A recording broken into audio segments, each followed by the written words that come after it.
That is pretty amazing. If I tried that, there'd be no one here. Even my wife would say, I don't think so.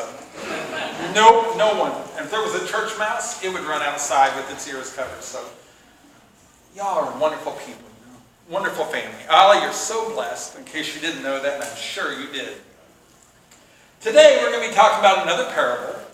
And this parable is the parable of the lost sheep. And I know you've all heard it time and time again. If you've ever been in a church for more than a year, you obviously have heard this story. But there's a part to it that we're going to look at in a few minutes. It's going to make us go, I didn't consider that. But before we get there, I got to tell you something. Being a parent has been a wonderful adventure. I've worked with youth all my life, as most of you know. And I've lost a youth a time or two. Lost one at camp, my second year at camp in Kentucky. That kid set the record. He went the furthest that any kid has ever ran, and there was only other one kid that ran in the history of the camp. So I was quite famous. But there was a point when I was in Florida, and I was sitting at my desk doing work, and one of my youth coaches calls me, and he's also a deputy sheriff, and he's also a resource officer in the schools. And he says, Ron, don't panic. You don't start a conversation with someone saying, hey, don't panic unless you want them to panic. My blood pressure shot up. I'm like, whoa, what's going on? What's going on? And you know what? He goes, Ron, calm down. I said, no, what's going on? Let's not beat around this bush. I need to know the nows of it. He goes, well, you know the school your son goes to? Yeah. Well, they've lost him. What? Now, your schools around here have fences around them. Your schools around here have people that watch what's going on. The particular school we took our son to, there was no fences. There was woods behind the school, and past the woods was a large canal that very often had gators swimming through it. If you look to the front of the school, there was a dual-lane road that was very, very popular. So everything went through my head. You lost my son. So in other words, he could be in a car right now going somewhere on an interstate. He could be in the woods back there lost. He's like second grade. He's autistic. He's not going to realize what he can and can't play with and what is dangerous yet. He could be going towards a canal. What are you doing about this? He goes, well, I've called my other buddies. The sheriff department is alerted. They're all over the grounds right now. The school didn't want to call you because they didn't want a panic parent there. I'm like, yeah, the school's very smart, because it wouldn't be a panic parent. It'd be a parent with authority going, you better do something immediately. Well, to make a long story short, my son got tired. Now, the teacher took the kids into the classroom and took him 15 minutes to figure out that we're -1. He decided to climb up into the playground and take a nap. And that's where they found him as I pulled up into that parking lot. My face was beet red. My temper was past the point of understanding. And here I see him, and my friend, my youth coach, is like, come on, Ron, calm down, calm down, calm down. I'm like, now I'm going to hurt someone. Someone needs hurt for this. He goes, you need to calm down. We've got this. They found him. He's okay. No damage done. I'm like, whoo. As parents, those are fears of ours, right? I've been lost 1,000 times. I try to go someplace, I get lost. No big deal. I got maps, but the minute it was my son, the minute my offspring, my child, was lost because someone failed to keep an eye on him, oh, that was a whole different ballgame. And you know, I imagine that's what God was feeling when he was telling this story. God was trying to tell the people of Israel, look, this is how I feel. I want you to understand, when one of you are lost, my heart breaks. Yes, I know exactly where you are, but I can't go to your rescue right away because you put yourself in this situation. And Jesus is trying to tell the people who were there. Those would have been the commoners. Those would have been shepherds who would have heard this story. And he says in chapter 15 of Luke, now the tax collectors and sinners were all gathering around to hear him.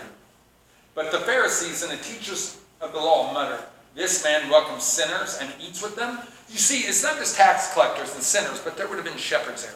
They were outcasts. Their job was necessary, but they stunk. And no one liked them. No one really wanted a shepherd in their community. You didn't go out and socialize in town with a shepherd because they stunk and that got you dirty. Physically and spiritually they felt. Yet shepherds were important. They were part of the flock, but let's keep them in a separate crowd. And no one talked to them. No one socialized with them. So Jesus is sitting there talking with the lost. Those who did not understand that God loved them, that God desired them, because they were not shown that love, they were not shown that desire, and the shepherds who should have been watching them put them in a separate pen and said, you guys stay over there, and if you get lost, oh well, we don't care. You're not part of us. Then Jesus told the parable. Suppose one of you had 100 sheep and loses one of them. Does he not leave the 99 in the open country and go after the lost sheep until he finds it? And when he finds it, he joyfully puts it on his shoulders and goes home. And then he calls his friends and his neighbors together and says, rejoice with me. I have found my lost sheep. I tell you that in the same way, there will be more rejoicing in heaven over the one sinner who repents than over the 99 righteous people who do not repent.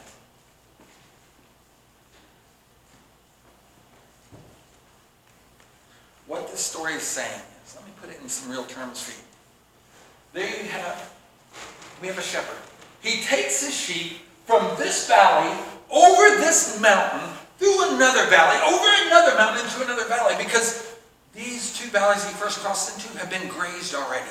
And there's not really any good food for his sheep. So he has to go on this journey with them. And he knows this journey, and the sheep know this journey. They do it maybe 2 or 3 times a year.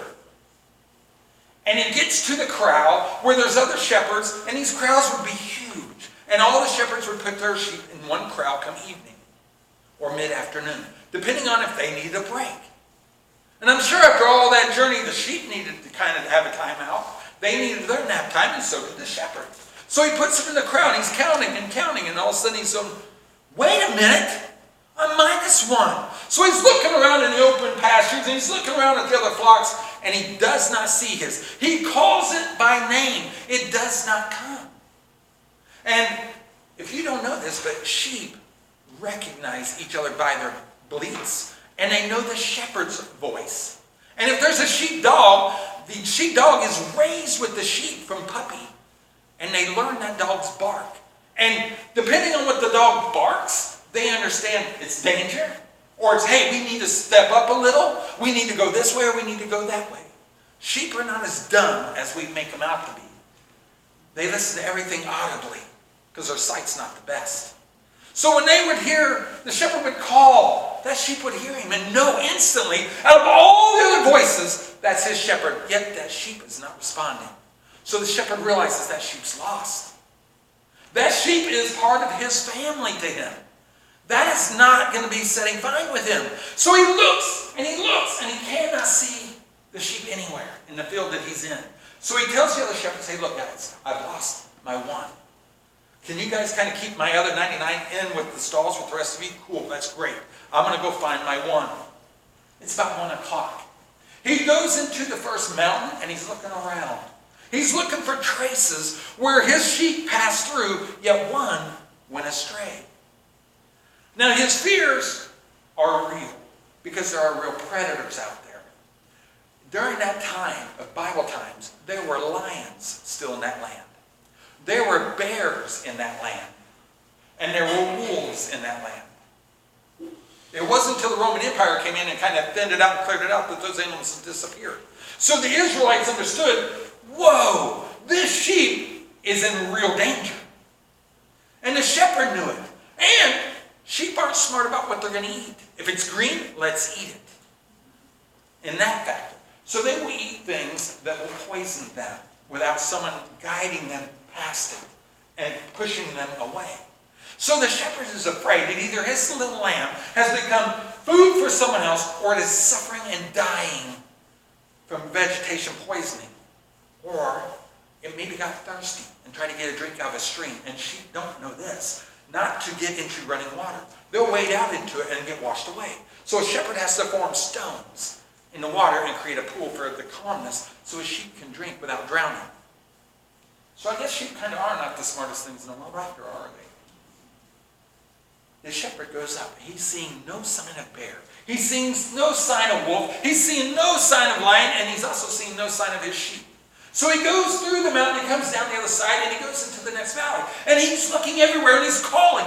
But he's being quiet about the call, because he does not want to alert any predators out there, man or beast, that he's looking for sheep. And he's listening, and he hears nothing. So he follows the trail that his other sheep made. And he goes up the next mountain. It's about 5 o'clock in the evening. And he gets on the top of the second mountain, and he does see what he's been looking for all day. A little trail with little hoof prints going in. And they're going up the mountain. And the shepherd realizes, whoa, that's some dangerous territory, because that's sheer drop-offs. And by his memory, there was a mountain lion up there. That's not good. So he starts tracking the sheep. And he gets to the point that he has to use hands and knees to climb up. And he finds his little sheep as he's calling for it. And he hears it in the thickets. And he has to break away the thickets. And he sees his little sheep. And the sheep is crying out for help. And the shepherd speaks to it. And he calms it down. And the sheep accepts him. And he looks at his little sheep, and he's turning it this way and that way, and he sees no physical damage on it, so that's a good thing. Then he looks at its mouth, and he looks at its eyes to see if it's eaten anything that might be digestively poisonous. And he does not see any evidence of that either. So then, he gingerly grabs the sheep into his folds, and he crawls back out of the thicket. And he uses one hand and his knees to climb down that ridge. And now it's dark. The shepherd decides, I could light a campfire and possibly be safe. But I still have 99 other sheep. And I don't want to risk that my sheep and I come into some kind of danger through the night by just sitting here. So he begins the long, dangerous journey back. And he puts the sheep, as it says, on his shoulders. That tells the sheep one thing in particular, that as long as he's on that shepherd's shoulders, nothing out there is going to harm it. He is totally protected. He is safe. He can lie there and relax and not concern himself about anything, because his shepherd has him. The shepherd knows as long as he's up there, that gives him a free hand here to defend him and the sheep if danger were to come. Now we know at the end of the story, the shepherd makes his way all the way back. All the way back to the fold. All the way back to the other 99. And he tells his friends, look, I found the one. Let's have a party. Let's have a good festival here. This was a super celebration. And the rest of the shepherds probably understood that, because they would have done the same thing had one of theirs went astray. And they're like, yeah. And so all night long it was a big party. I don't know how they felt the next day. I'd been tired. I was tired after doing the work yesterday. And I didn't work near as hard as some of the others. So we have this story of a shepherd. And we see what the shepherd offers. The shepherd offers security. That's what the shepherd offers. The shepherd, being Jesus, offers us security. Security with our soul. We know we can trust him, and with our soul, so that when we die, we know that we're going to go to him, and he's going to be right there and saying, God, this is mine. This is my sheep. I accept him in. And God's going to go, yeah, absolutely. I put you in charge, son. You call who you want. Your sheep, you get to keep them. If you don't like them, you're going to call them a goat, the Bible says. And he says, if I call you a goat, you're gone.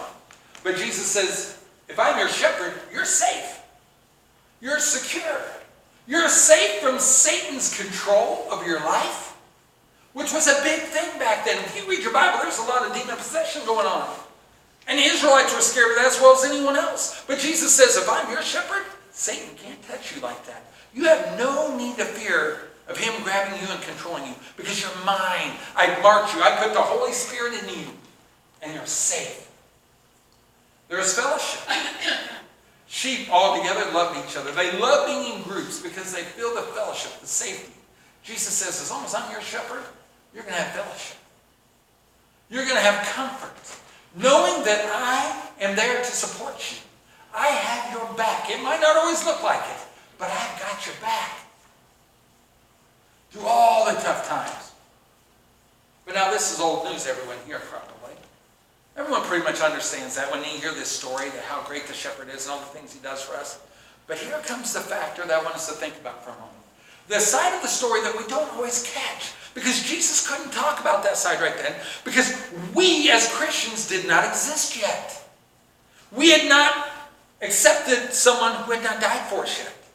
So he couldn't go on in that story with us here. But now we can look at that side of the story. That side of the story says, who are the lost that Jesus would consider now?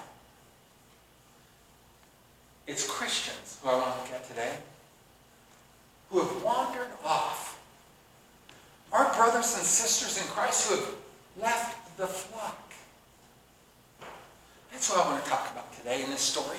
Because we know there's a world out there of people who do not know Christ. We know they need Christ. But we overlook our own brethren and our own sisters who walk away. Why do we do that? I'm not sure. Maybe it's just we think, well, yeah, they're gone for a couple of weeks. Maybe they went on vacation. Maybe they're sick. Maybe it's this or maybe it's that. Or I don't want to get involved in it. I don't want to get in someone else's business. That's their business. When they're ready to come back to Christ, they'll come back. We'll be ready to welcome them. There's a story or a movie called A Dog Story. How many of you have seen that movie lately? It's a great movie. If you've not, grab a box of tissues. It is a tearjerker. The dog story is about a dog who is trained to go home, no matter where he's at, because the dog catchers are trying to catch him. Whether he's on a leash or not, he's not supposed to be in the town he's in. So the owner teaches the dog to go home. Well, the owner realizes that he can't even keep his dog in his home. He has to move to keep his dog, and he's not going to give up his dog. That's his dog. That's his family. No one's going to take his family from him. So he moves to another area. But he has to leave his dog in someone else's shelter, someone else's care. And the dog gets free because the dog knows this is not home. I need to get home. And when you watch the story, you're going to see how this dog goes from danger to danger and how other things keep him from getting home. Other influences try to keep him from getting home. Or actually, it's a her, my bad. Try to get her home. She's going to run into other dog friends. They're going to say, hey, stay with us. We're great here. But she's like, no, I got to get home. Mother Nature is going to try and keep her from getting home. And she's like, okay, I'm going to have to deal with this. I'm going to have to deal with this. But my home is that way. And I know it. And eventually, she does get home. But it's how she gets home. And when she gets home, it's who greets her. It's some people that you would have never thought. And they say, hey, that's our family. You can't touch our family. It was a wonderful story, and I loved it. It really brought some tear to my eye. That takes a lot to do. It really moved me. And I brought that up because, see, our brothers and sisters who aren't here, maybe they went somewhere else. And if they have, that's great. If they went to another church and found God there, that's great. We'll leave them be. But if they're out there in this world right now, without safety, without comfort, without security, why are we sitting here going, we'll wait for them to come back. We'll wait. That's a no thing. As Christians who go away, they go away for several reasons. Sometimes they lose their faith. They're brought up in the church as children. They're brought up knowing the Bible backward and forward. But when their faith gets tested, when they leave their family and have to go out to the world, what they were raised under didn't seem stable enough for them. And then they start wandering away. They walk away from their faith because they think, well, maybe that was a lie. Because one of their best friends told them it was. Maybe they lost hope. They've had a tragedy. And they're like, well, that's it. If God can't do this for me and bring this person back for me, keep my mother alive, keep my father alive, keep my brother alive, keep my sister alive, keep my best friend alive, well then, God, I have no hope in you either. Maybe they lost their communion with their own fellowship here. Maybe someone upset them. Maybe someone upset them in their church and they just decided, yeah, well, it ain't worth it. I thought it was all about love here. I thought it was all about love where I went to church. And they find out sometimes families fight. And they walk away. Maybe they lose themselves. I was at McDonald's yesterday. and talking with a youth of ours at this church. And he made a comment. I was telling him, I said, you just got to kind of get to know who you are. He goes, well, that's going to be hard because I don't know who I am. And then what really caught me off guard, one of the workers at McDonald's, a young lady, walked up and said, dude, I feel you. I know what you're saying. I'm like, what? You guys are graduates. You don't know who you are? You don't know what life is for you? She's working at McDonald's and she goes, I have no clue who I am. I don't know. I'm still trying to figure it out. Basically is what she's saying. She was lost. And that's a scary thing. When you don't know who you are, as a Christian, you don't know who you are. Well, you're a son of God or you're a daughter of God. You're saved. But when you don't realize that, and you lose that, the world looks dark and bleak and there is no hope for you. So, Christians, they wander endlessly, continually exposed to the attacks of Satan. Satan looks at a Christian who's walked away from God and says, man, that's my number one target. Because if I can keep at them, how many can they drag away with them down that road? How many can they take away from God? And how many will I win to my cause? Jesus considers us his boots on the ground. Now there's another movie I love. It's a series, really. It's called Lord of the Rings. If you've not seen it, well, I question your Christianity. No, I'm just kidding. It was created by a Christian author, by the way. And it's a wonderful series. Because it moves you. If you look for the spiritual side of it, you're going to really go, wow. Wow, that's Jesus right there moving for that person. And in one particular scene I love, there was a fellowship of unity. There was some from this culture, and they all had one purpose. And that was to defeat the ultimate enemy who was coming back into the land to crush every human life and everything that was good. And one of the two hobbits, is what they were called, small people, had a ring. And this ring could kill the enemy. And he had to take the ring to the enemy's territory and throw it in a volcano. Well, he realized he couldn't stay with everyone else because everyone else was going to want that ring eventually. It drew you into it. It tried to control you. So he decides to get in a boat and start going across the river. Well, his best friend joins him. Well, the rest of the party is dealing with some bad creatures. And two of this hobbit's friends get caught and taken away. Well, the rest of the party, there's only three of them. They're going, what do we do? We can see our friends there going across the river, and they are going to need our help getting into the enemy territory and surviving. But two of our friends were just captured by the enemy himself. What do we do? And I love this point in the movie when one of the guys, the leader, he straps on his greaves, he straps on his armor, and he says, I'm going hunting that way. I will not rest until my friends are out of their hands. I won't let it happen. And the rest of them are like, it is a good day to go hunting, isn't it? And I'm like, yes. Because see, I think when I hear that and I see that scene, I say, man, that's Jesus right there.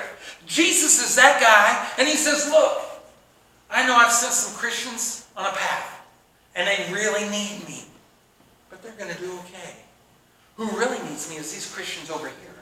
These lost, who have been taken away by Satan, and are not going to get out of his grasp without someone going to it.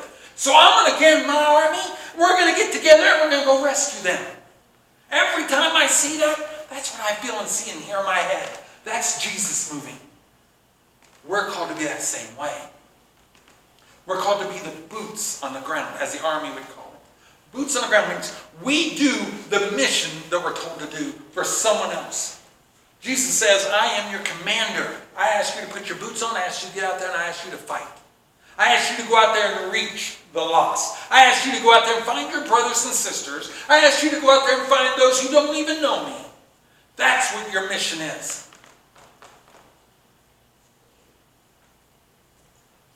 Boots on the ground. Doesn't sound fun to me, but that's what we're called to do. We're not called to sit here, worship him, listen to a great message delivered by me, if I do say so myself. I'm really humble. I mean, no. So, I like a little fun in my sermons, in case you've not picked that up yet. We're not called to sit here, God says, yes, come to me. Sing praises to me. I love hearing you guys sing praises to me. That tells me you know I'm real. That tells me you know you believe in me. That tells me you know you have faith in me. That tells me you know you love me. Thank you, he says. But don't just leave it here. Don't just stop here. Because you see, like shepherds in Israel's time, they united when there was danger. They didn't leave one shepherd by himself to face danger. No, they united. They hung together. If there was a shepherd in his flock that was scheduled to be at this central pen where all the others met and he wasn't there yet, they sent others out to go find him, to find out what the problem was. They were their own community because no one else was going to do it for them. And they stuck together and they survived together. And they thrived together. Despite what the Pharisees would do to them, despite what the community would cast them out as, they didn't care. They knew they were safe with each other. And that's what Jesus says. I want you to get out there. I want you to be shepherds. I want you to get out there together. I want you to reach in this church, he says, right here, and shepherd each other. Don't rely on just the elders to talk to you and uplift you and encourage you. You got to do that for each other. Our mission, our purpose, go find sheep. Go find the sheep who have not heard about Jesus. But while you're out there walking around looking for those sheep, keep an eye out. Keep an eye out for the sheep who has wandered away. Keep an eye out for that sheep that used to attend a church. And you'll know them. You'll hear them by how they talk. All you got to say, hey, I'm a Christian. Oh, yeah, I kind of used to be too. I kind of left that. I kind of grew up. I kind of decided that wasn't for me. Well, that's a sheep who's lost their way. And you have the opportunity as a shepherd to grab them and say, come here. You've forgotten about the Savior who's going to throw you over his shoulders. You've forgotten about the Savior who loves you. You've forgotten about the Savior who can offer that peace that you've been missing. Because I can see it in your eyes and I can hear it in your voice. You're missing it. You've forgotten about him. Let me show you him again. Let me reintroduce you. His brother, sister, you need it. You're not going to survive without it. We're going to close in prayer. And then the song team's going to come up and lead us in a closing song.